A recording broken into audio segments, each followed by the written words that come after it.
Good afternoon. My name is Dawn Hicks, and I'm going to be speaking to you on the subject of universal pre-K and how it can be instrumental in bridging the gap between diversity and leveling the playing field for many children of socioeconomic status upon their entrance into kindergarten. The movement referred to as universal pre-K is a high-quality preschool education program funded by the state, backed by the government, with guidelines for centers to offer childhood education to all qualified 4-year-old children where income is not a mitigating factor, or 3-year-old children if from low-income families.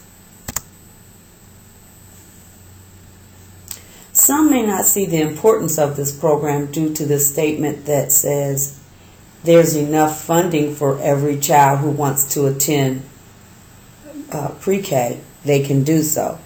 However, I must ask, are they of high quality? And are those programs equally diverse? In the 21st century, it's imperative that we begin to level the playing field for all children, no matter their race or socioeconomic status, at the earliest time of a child's life, which is prior to kindergarten. As advocates, we believe universal pre-K has the potential to create the nation's premier preschool education system.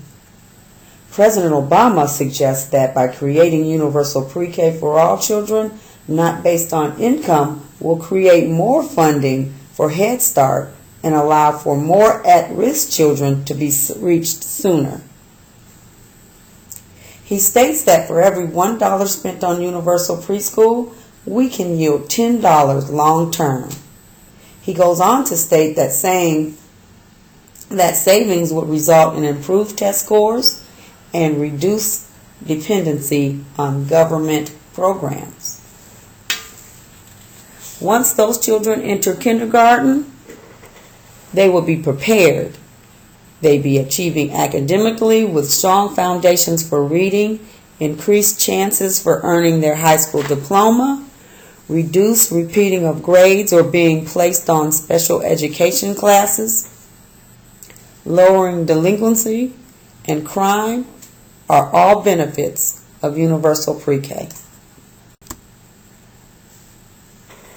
By adopting a universal pre-K system, we would move from the perception that high-quality education is a luxury afforded only to those who are affluent.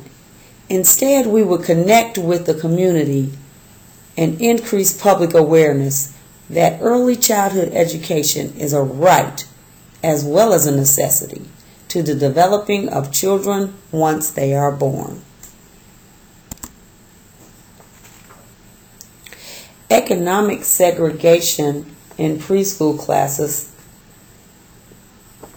throughout the country is a problem. Years of research show that poor children do much better academically in economically mixed classes than they do if they attend class only with other poor children. Research also shows that affluent children are not harmed academically by going to school with other poor children. Today we come together with the united voices with the purpose of reaching out to policymakers to create a future policy that generates additional funding that would equally benefit everyone in the state throughout the United States for the purpose of creating a culturally diverse preschool system open to every 4-year-old, no matter of color, culture, or socioeconomic status.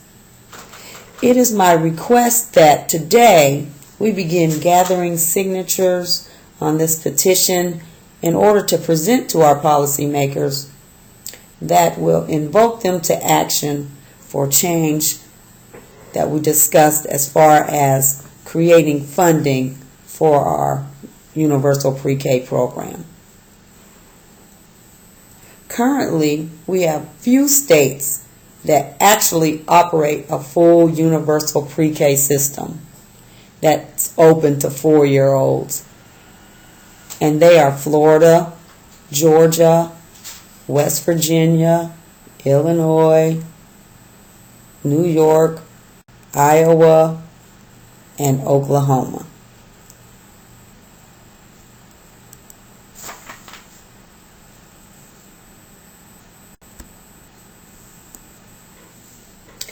A few other states also have programs in place that benefit early childhood education. There are more, but today I'm just going to share these 4. Massachusetts, who doubled their investment in their pre-K program for the 2013-2014 fiscal year in order to reduce their wait list for children trying to get spots in programs. A number that has been reached is nearly 15,000 children. In South Carolina, they increased its funding by almost 80% in order to extend early childhood education programs to 17 additional school districts in their state. In Minnesota, they're now offering scholarships for preschool-age children whose family's income is low enough to qualify. Those scholarships for private programs are in addition to their Head Start program that they already have available. And lastly, New Mexico's Republican Governor Susana Martinez signed a bill last spring that says they're going to use the money from the state's tobacco settlement to fund early child care and educational programs there. The challenge that diversity has in pre-K classrooms, according to Lieberman, author of A Better Start, Why Classroom Diversity Matters in Early Childhood Education, brings to the attention that the lack of racial socioeconomic diversity in programs serving infants, toddlers, and pre-kindergartners. Early education data states Hispanic children, as well as children from families of low economic status, are less likely to be enrolled in center-based programs, which tend to be of higher quality than home-based sites. And children from low-income families generally are more likely to attend low-quality programming, whether they are center-based or home-based. When determining if preschool or pre-K is beneficial, we know it can be for disadvantaged children. However, that's only if it's of high quality.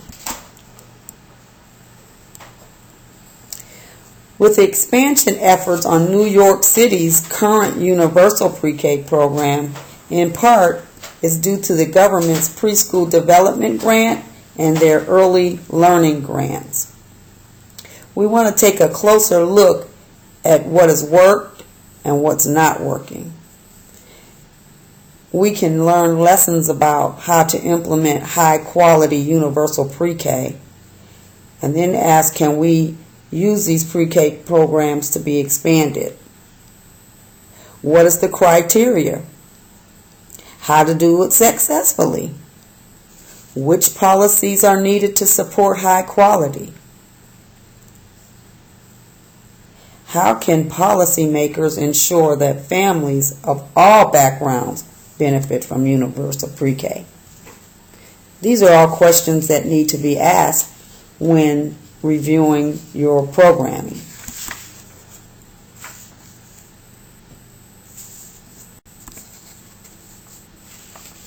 What do we know about public funding? For early care and education, public funding barely reaches half of young children in poverty at age 4. The percentage is much less for 3-year-olds and under, and children from middle-income families receive even less public funding, and those above the poverty line but below the median income have the lowest rates of enrollment in public-private programs. and that is just because they cannot afford to go.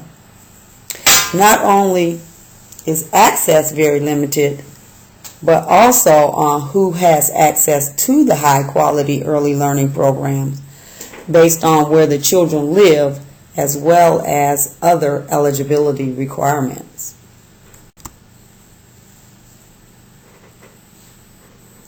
From improving public financing for early learning programs, Barnett and Hustis suggest developing new and more reliable funding streams for early learning programs that increase a total amount of public funding available at the very least. They produce full coverage for disadvantaged children. Provide Head Start, child care, and early programming with regulatory relief to facilitate, coordinate, and collaborate across and educational programs receiving federal and state funds.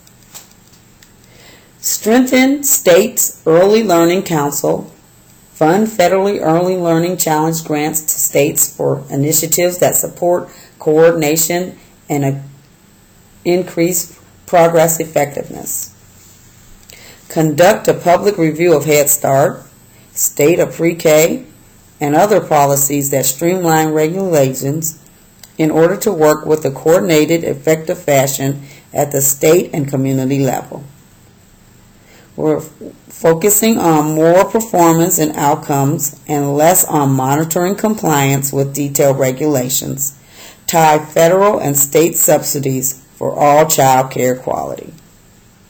States that do not have funds for early education through their school funding formulas should work towards the goal of developing other dedicated funding mechanisms. Early childhood finance reform should be a part of the broader set of policies to increase collaboration and cooperation across agencies for children from birth to 8 years old to improve their effectiveness.